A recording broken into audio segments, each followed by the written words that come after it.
Oke, selamat datang kembali teman-teman di tutorial Godot 3 Dimensi bersama dengan saya Sulaiman Santoso. Dan di video kali ini kita akan belajar tentang yang namanya grid map. Jadi teman-teman nggak salah video, ini video buat 3D teman-teman. Tapi teman-teman kalau ingat di beberapa video yang lalu, saya pernah mengajarkan pada teman-teman konsep yang namanya tile map di dalam game 2 dimensi. Jadi di dalam game 2 dimensi, kita bisa punya yang namanya tile map untuk membantu kita membuat sebuah level. Seperti yang saya tunjukin di sini. Teman ya. Kalau masih ingat ya. Nah, kalau di dalam dunia 3 dimensi, kita juga punya seperti itu, teman-teman. Tapi namanya bukan tile map, tapi namanya adalah yang namanya grid map. Jadi hari ini kita akan belajar bagaimana cara kita membuat sebuah grid map untuk membuat environment kita. Oke. Nah, untuk membuat sebuah grid map, kita akan terlebih dulu buat sebuah scene baru. Kita akan save scene barunya. Kita akan bikin sebuah spesial dulu. Kita save dulu. Namanya misalkan adalah library mesh 1. Library mesh 1 ini nanti akan kita isi dengan mesh-mesh yang nantinya akan digunakan untuk grid map kita. Jadi semua mesh yang nanti kita mau tampilkan di grid map kita harus kita pasang di dalam library mesh ini nanti. Oke. Nah, biar simpel aja saya akan bikin beberapa mesh standar dulu aja. Kita akan bikin sebuah mesh instance. Di sini mesh instance-nya akan saya buat, dia tipenya adalah cube aja satu buah cube. Kita akan bikin beberapa ya. Satu buah cube, kita akan pindahkan satu lagi ke sini, kita akan pindahkan satu lagi ke belakang. Ya, jadi kita punya beberapa ya. Kita punya 4 buah cube di sini. Biar nggak sama, saya akan ganti aja semuanya. Ini yang cube yang pertama, kita kasih nama cube. Yang kedua akan kita ganti dengan sebuah silinder deh, sebuah silinder. Yang ketiga kita ganti jadi sebuah bola, sphere. Dan yang keempat kita akan ganti jadi sebuah piramid, prism, bukan piramid sih, prism ini. Prism dan di sini adalah sphere. Oke teman-teman, kita udah punya nih 4 buah mesh yang mau kita gunakan buat grid map kita. Tapi biar lebih asik lagi, kita tambahkan beberapa material ya. Cube-nya kita akan ubah materialnya sedikit.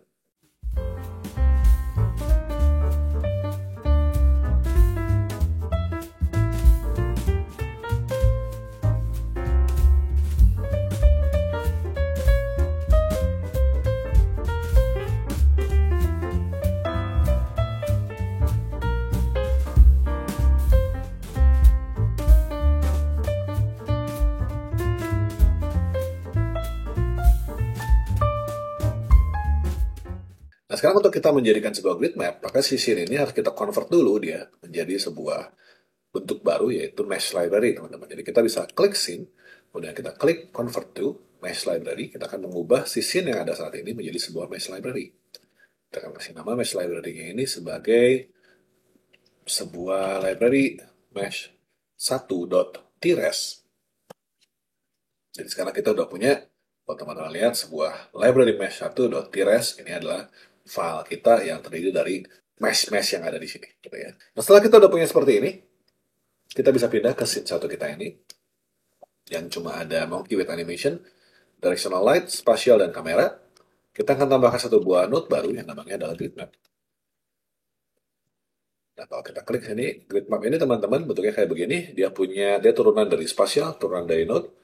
Nah, kita juga punya beberapa properti dia sendiri, yaitu ada mesh library, physics material, using backlight, back navigation, dan navigation layer, juga cell, dan juga collision. Nanti kita akan bahas semua secara garis besar ya. Nah, yang pertama kali kita harus isi adalah teman-teman adalah yang namanya mesh library ini. Mesh library ini adalah mesh apa aja yang kita mau pasang untuk grid map kita. Di sini kita punya library mesh 1.tres, kita taruh aja di situ. Dan sekarang kita akan punya semua mesh yang kita tadi buat di sini, sekarang bisa kita ambil di dalam scene 1 kita jadi sebuah mesh library. Dan teman-teman bisa lihat begitu saya pasang dia grid map, kalau saya klik dia grid map, kita punya si layarnya jadi punya banyak kotak-kotak oranye. Nah, kotak-kotak oranye ini sama dengan kalau misalkan teman-teman menggunakan tile map kemarin, yang seperti ini teman-teman, jadi persis sama nih. Maka sekarang kita bisa menempatkan di sini si mesh yang kita punya ini ke dalam grid map kita, cuman tinggal diklik aja teman-teman. Di sini pasang begini, kita bisa zoom in, zoom out, kita bisa tarik seperti ini. Ini buat kita masangnya ya teman-teman nih. Klik kiri itu untuk masang. Kalau teman-teman pakai klik kanan, itu buat hapus. Gitu ya. Kalau kita pasang Alt, teman-teman, dia akan ngikutin kursor kita seperti ini. Dan kalau kita pasang Shift, ini adalah untuk selection. Untuk selection yang nantinya bisa kita isi. Misalkan seperti itu. Ya. Nanti perintah-perintahnya itu ada di sini, teman-teman. Bisa kita lihat di sini ada perintah-perintah yang nanti kita bisa gunakan untuk si grid map kita. Kayak tadi yang saya punya itu, selection itu, fill-nya itu menggunakan Ctrl F. Kita bisa clear selection dengan kita delete, kita bisa cut selection, dan kita bisa duplicate. Jadi kalau misalkan saya punya di sini seperti ini, saya bisa copy, atau saya cut, saya pindahkan. Saya bisa juga copy, saya bisa punya beberapa jenis seperti itu. Kalau pengen supaya bentuknya mirip-mirip gitu ya. Dan kalau kita delete, dia akan hilang. Beda ya teman-teman ya. Jadi di sini kita bisa pasang si cube kita ini segimana kita mau. Kalau kita ganti jadi silinder, dia akan memasang silinder. Kalau kita ganti jadi sphere, dia akan memasang sphere. Simple ya guys. Nah, tapi di sini kita akan lihat dulu beberapa opsi yang lain. Jadi di dalam grid map kita punya mesh library. Mesh library ini punya physics material. Physics material ini nanti digunakan untuk kalau misalkan kita pengen supaya si grid map kita ini punya property physics. Kayak pantulan, kayak seberapa keras dia gitu ya. Nah itu nanti ada di physics material ini. Cuma kita belum mau bahas itu saat ini ya. Kita bisa lihat ini using backlight dan back navigation ini kalau kita menggunakan yang namanya backlighting. Ya kita belum bahas juga. Navigation layer ini kalau misalkan kita pengen supaya nanti si grid map kita ini bisa dijalankan atau bisa pathfinding di dalam grid map kita. Kayak di dalam si tile map kita juga bisa memasang pathfinding di sini. Di sini juga kita bisa pasang pathfinding cuma 3 dimensi. Nah, di sini dia punya sel teman-teman. Dan sel ini ada yang menentukan seberapa besar kotak-kotak ini. Jadi kalau kita ubah dia jadi 3x3, kita akan punya kotak yang lebih besar. Jadi kalau saya pasang si kotaknya di sini, kotaknya nggak full teman-teman, tapi ada bolongnya begitu. Jadi teman-teman di sini ukuran dari mesh-nya juga ngaruh sama nanti besar daripada grid map-nya. Jadi teman-teman silakan disesuaikan aja dengan besar daripada map-nya seperti apa. Gitu ya. Di sini kebetulan saya bikinnya 2-2-2 gitu ya, biar pasnya. Kalau terlalu kecil tadi, kalau 1-1-1 seperti tadi, kita akan lihat dia terlalu kecil untuk ukuran daripada kotak saya. Tapi kalau dia pasang 2-2-2, dia akan pas dengan ukuran kotak saya. Seperti ini. Nah, di sini kita punya octant size, teman-teman. Di sini kita punya center X, center Y, center Z. Kalau saya center X yang dibuang, kita akan lihat apakah dia dipasangnya di tengah-tengah, atau dia pasangnya dari tengah, di X-nya, di Y-nya, dan di Z-nya. Kalau kita pengen dia benar-benar tengah, kita bisa pasang dia di off begini. Jadi kalau kita lihat dia nempel di bawah gitu ya, masuk ke bawah. Tapi kalau kita pasang dia center Y-nya jadi on, dia akan naik di atas gitu. Seperti ini. Oke. Kita juga punya bisa scale. Kalau kita pengen scale dia 2 kali lipat, dia jadi lebih besar. Kalau kita scale dia jadi setengahnya, ya jadi lebih kecil. Gitu. Seperti itu. Collision dan layer ini kita akan nanti setnya kalau kita udah ngomongin soal fisik ya teman-teman. Nah sekarang kalau kita pengen membentuk sebuah benda 3 dimensi, sebuah permukaan 3 dimensi, tentu saja bedanya di sini adalah permukaan 3 dimensi itu kan atas ada ketinggiannya ya teman-teman, ada kedalaman dan ketinggian. Jadi nggak cuma kayak tile map. Kalau kita pasang seperti ini, kalau kita pasang si permukaannya turun atau permukaannya naik, gimana caranya? Karena kalau di sini kan kita nggak bisa pasang ya turun atau naik gitu ya. Kalau di tab map biasanya turun naiknya gimana caranya teman-teman? Di sini kalau kita lihat di menu di grid map ini kita bisa namanya previous floor atau namanya next floor di sini. Jadi kalau previous floor menggunakan tombol Q atau I, kita bisa naik atau turun memasangnya. Jadi kalau misalnya di sini saya pasang si cube-nya di sini, misalkan saya hapus dulu aja ya, saya pasang hapus dulu. Saya bisa pasang cube-nya itu di permukaan atas kayak begini. Atau saya bisa pencet tombol Q, kita lihat di floor-nya di dimensi 1. Dan kita bisa pasang si cube berikutnya itu di bawahnya. Kayak begini teman-teman. Jadi sesuai dengan floor-nya. Kalau kita pasang begini, dia ada di bawahnya. Ya, kayak begini. Kalau kita pasang dia naik ke atas, berarti tinggal kita naikin aja si floor-nya ke atas, satu. Dan kita bisa pasang si permukaannya ke atas. Kayak begini. Jadi kita bisa bikin level yang berada di atas kayak begini. Teman-teman. Ya. Kita juga bisa pasang yang lain. Kalau teman-teman pengen, tinggal taruh aja sesuai dengan kebutuhan di sini.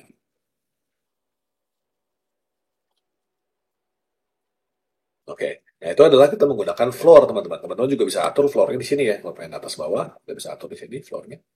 Itu juga bisa atur grid map ini menggunakan clip disabled, clip above, dan clip below ini adalah untuk clipping ya teman-teman. Jadi clipping itu apa ya? Clipping itu kayak kayak gambarnya nggak digambar, dipotong gitu ya. Clip itu, nah, clip itu nggak potong. Jadi ini kita belum bahas dulu. Kita ngomongin soal ini aja. Edit X, Y, Z.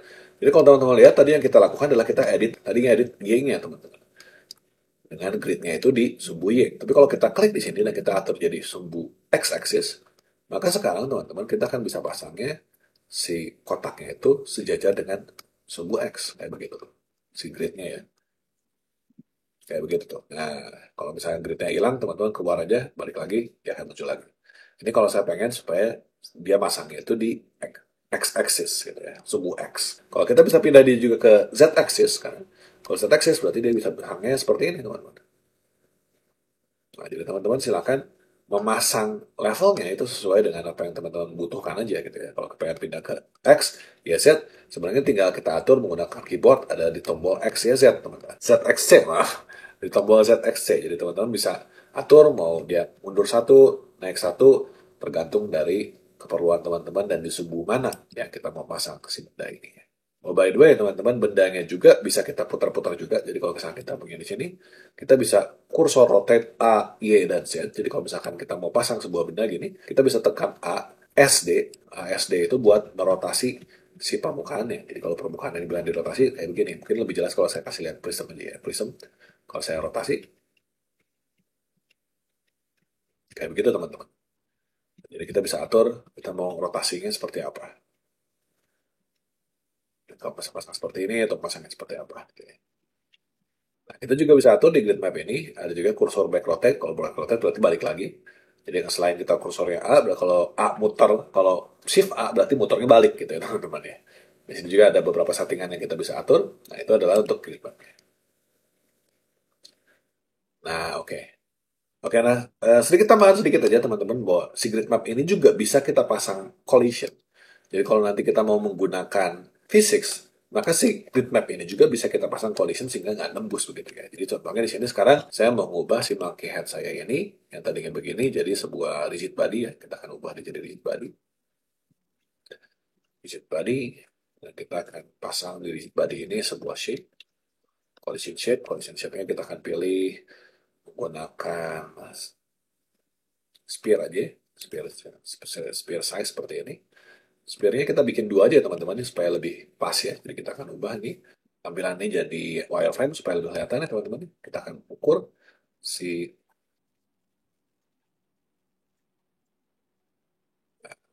ya, seperti itu gitu ya teman-teman. Dan kita akan tambahkan satu lagi sebuah collision shape lagi.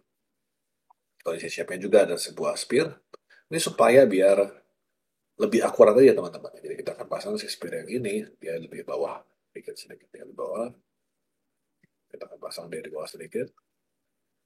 Kita perkecil ya. Jadi kita kecilin ya supaya jangan terlalu besar. Kita kecilin seperti ini. Jadi dia punya bentuk yang lebih menyerupai bentuk tengkoraknya. Jadi kalau misalkan saya display normal, kita hilangkan si mesh-nya, kita akan lihat di bentuknya seperti ini nih, tuh, si collision shape-nya gitu ya. Oke, saya udah punya collision shape-nya. Sekarang saya bisa lihat kalau misalkan saya jalanin si ininya, game-nya dia akan menembus ke bawah ya teman-teman ya. Nah, supaya kita bisa pasang collision-nya, ini nanti kita bisa pasang di dalam si library mesh-nya ini. Nah, di sini teman-teman kita akan bahas lebih lanjut lagi tentang fisik ini nanti di video-video berikutnya. Ini cuma nunjukin aja bahwa ini bisa dipasang collision gitu ya. Di clip ini kita bisa pasang collision kita sendiri atau kita bisa cek di mesh ini dan kita bisa buat di sini create three mesh static body. Jadi ini ada beberapa pilihan yang bisa sebenarnya kita pilih kalau kita punya mesh untuk dibikin collisionnya menggunakan three mesh static body, kita klik. Nah, sekarang saya punya static body dan saya punya collision shape di sini. Nah, kalau udah seperti ini teman-teman, kita perlu ekspor lagi dia. Jadi library mesh TRS ini, karena ini kan masih scene biasa. Nah, kita convert lagi ke mesh library-nya. Yang library mesh satu ini, kita override. Nah, kalau sudah di override, teman-teman, kita coba jalanin. Nah, sekarang kita bisa lihat, kita punya sebuah permukaan yang bisa diinjak gitu ya, menggunakan physics. Oke. Oh iya, teman-teman, saya ada yang kelupaan sedikit sebagai bonus, teman-teman. Kita juga bisa menambahkan mesh-mesh lain di dalam library mesh kita ini. Jadi nggak cuma mesh yang dari Godot-nya, tapi kita juga bisa menggunakan mesh yang udah diimport gitu. Misalkan contohnya si kepala monyet yang tadi, siapa yang masukin sini ya? Saya udah punya dari sini. Kita punya mesh monkey head ini, Tiasian, tinggal kita taruh aja dalam sini dan kita pasang dia supaya dia berada di transformnya di nggak kelihatan jauh gitu ya.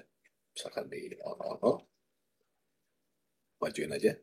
Nah, kalau kita udah pasang seperti ini teman-teman, si mesh ini juga kalau misalkan nanti si scene ini kita convert ke mesh library, ke dalam mesh library seperti ini,